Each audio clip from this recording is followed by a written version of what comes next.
পানিতে দাপিয়ে বেড়াচ্ছে বাঘ। জলাধারে শরীর ডুবিয়ে একটু শান্তি খুঁজছে প্রাণীটি। সারা মাঠ জুড়ে যখন প্রখর রোদ একটু ছায়ার খোঁজে তখন ঘুরছিল হরিণগুলো।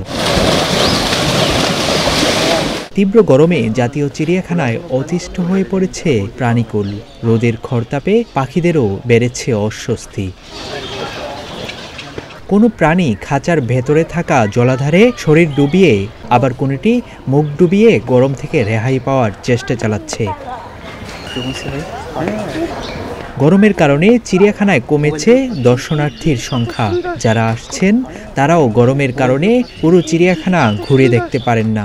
পশু পাখির কষ্ট বলতে আসলে এটা তো বলে আমার বোঝানো যাবে না, কারণ পশু পাখি তো ওরা বলতেও পারে না, আমরা নিজেরাও বুঝতে পারি না। তো আমাদের বিরক্ত না করাই উচিত। আর তাদেরকে একা অনেকে আছে যে এসে ঢিল ছুটতেছে বা এর জন্য তাদের অনেক বিরক্ত লাগে, এটা না করাই ভালো। আসলে ওরা তো পশু, ওদের ইয়ে তো আমরা বুঝতে পারি না, কারণ ওদের চাহিদাটা আমরা বুঝতে পারি না। ওদের তো আরও অনেক বেশি হেজিটেশন ফিল হচ্ছে, গরম। তারা বলতে পারতেছে না, দেখতেছেন যে সিংহ খাচ্ছে, তাদের ক্ষুধাটাও বেড়ে গেছে। মানুষজন দেখলে অনেকে ইয়ে করে। আমরা বাঘ দেখলাম, বাঘ দেখে অনেকে বাঘগুলো তারা আসতেছে।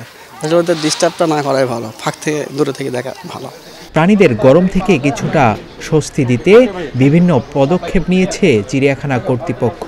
তরমুজ, মাল্টা সহ বিভিন্ন রসালো ফল নিয়মিত দেওয়া হচ্ছে প্রাণীদের। গত কিছুদিন যাবৎ আপনারা দেখতেছেন যে সারা দেশে তাপমাত্রা অনেক বেড়ে গেছে, এবং এই তাপমাত্রা বৃদ্ধির কারণে মানুষের যেরকম কষ্ট হচ্ছে, অ্যানিমেলেরও সেরকম কষ্ট হচ্ছে।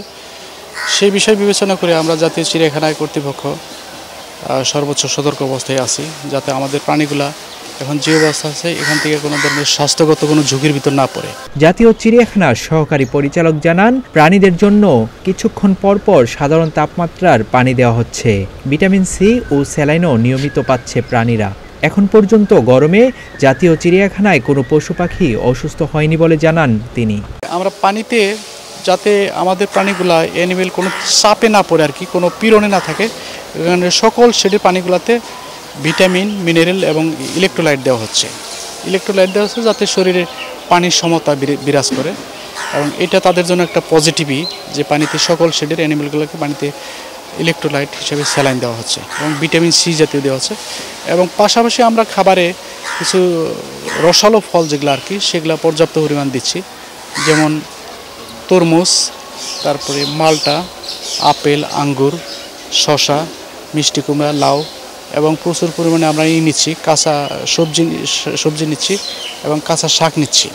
গরমে প্রায় সব প্রাণীর খাবার গ্রহণে কিছুটা অনীহা দেখা দিচ্ছে। বাঘ ও সিংহের খাঁচায় গরুর মাংস দেওয়া হলেও সেগুলো খেতে দেখা যায়নি প্রাণীদের। আবু বকর রায়হান, প্রতিদিনের বাংলাদেশ।